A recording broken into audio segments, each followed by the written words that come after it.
Hey there, everybody, and welcome to another episode of Friday Night Spotlight, brought to you by 911 Air Repair, your local air conditioning expert specializing in maintenance, repair, and new installations. We are in week 2 now. All of our schools are in action. Our 5A and 4A schools will be starting off this week, and with that comes our game of the week. We are talking about American Leadership Academy, Gilbert North, so many ALA schools. We're talking about ALA Gilbert North. They will be at CG Union. And last year, this was kind of the, whatchamacallit, I can't think of the word. For CG Union, this was Ben Mateki's the first performance. David, you covered CG Union for a while now. What do you think the Cougars are going to look like this season, and what are you expecting from them in this game? I think it's going to be a team that is still figuring out who they are, really, because, last year this was a team that was very dead set on who their guys were. They came into the season with Luke Keaton at quarterback, Avion Williams at tight end, and playing a defensive role as well, and their running back Cameron Armstrong.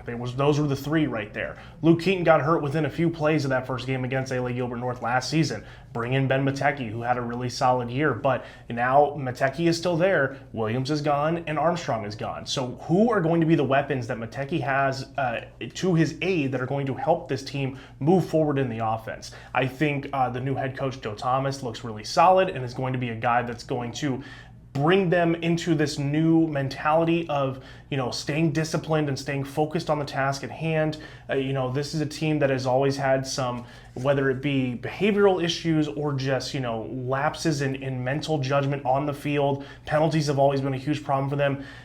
Thomas is not going to let that slide. He is going to make sure that this team is ready to play and is focused on what they have to do.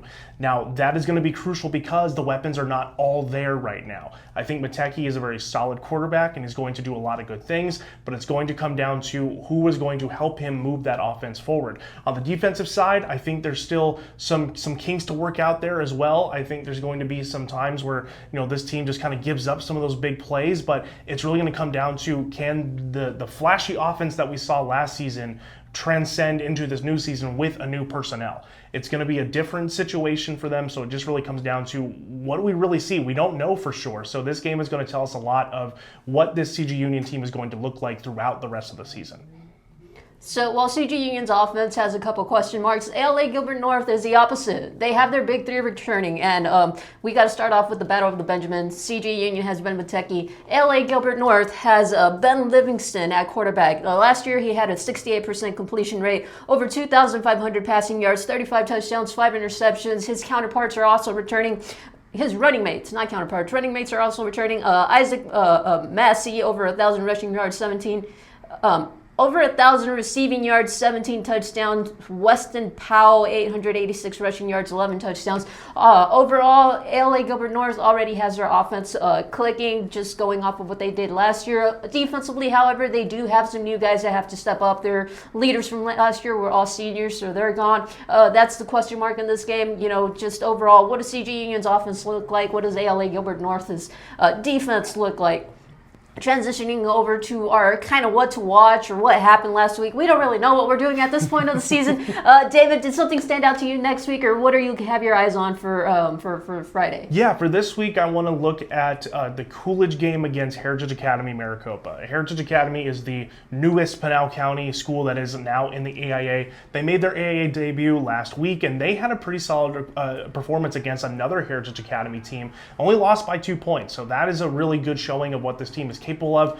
But I think it's going to be a different story going up against a team like Coolidge. Coolidge is established. Coolidge has been a consistent team that knows what their goals are ahead of them. They had a really good game against Santa Cruz Valley last week. It was our game of the week last week for a reason, because these two teams know how to play against each other, and Coolidge is looking for some retribution here in this game. They're going to get right. They're looking to not look past this team, but also make sure that they have the dominance kind of level of play that they're going to have against a team that showed some life, but against the same level of opponent. I wouldn't put Coolidge and Heritage Academy Maricopa on the same level right now. So I think Coolidge is going to have a pretty decent job and a pretty decent chance of winning this game. But I think Heritage Academy Maricopa has a great opportunity to show what they can be capable of down the line. So before I get into my bit, I got a little rant going on here because I was at that Heritage game. last week. For starters, they were playing at 5 p.m. because they played at Heritage Academy Gateway, which did not have any lights. So we're playing at 5 p.m. It's 118 degrees and above. I mean, like, hey, I was in the shade. I was drinking water whenever I wanted. I still got the heat exhaustion. So I can't imagine what these athletes were going through on the field. And I just got to ask, hey, off preseason, we monitor these players to make sure, hey, you're not playing in this kind of weather. You know, if you are, you only have like 15 minutes tops, and then you got to go back into the shade. So what are we doing, AIA, having these players playing at 5 p.m. in this heat when everybody else has the opportunity to play at 7 p.m.? We've had games moved for lesser reasons. You're telling me nobody had a field available that these teams could have borrowed? I don't know what we're doing, and that's just game one of the season. Going ahead for what I'm looking at this week, I got to give ALA Anthem South a shout out here. This is their 4th year of existence at the varsity level. They got their first season opening win last week against who'd they play? Tucson Desert Christian. They won 9-7.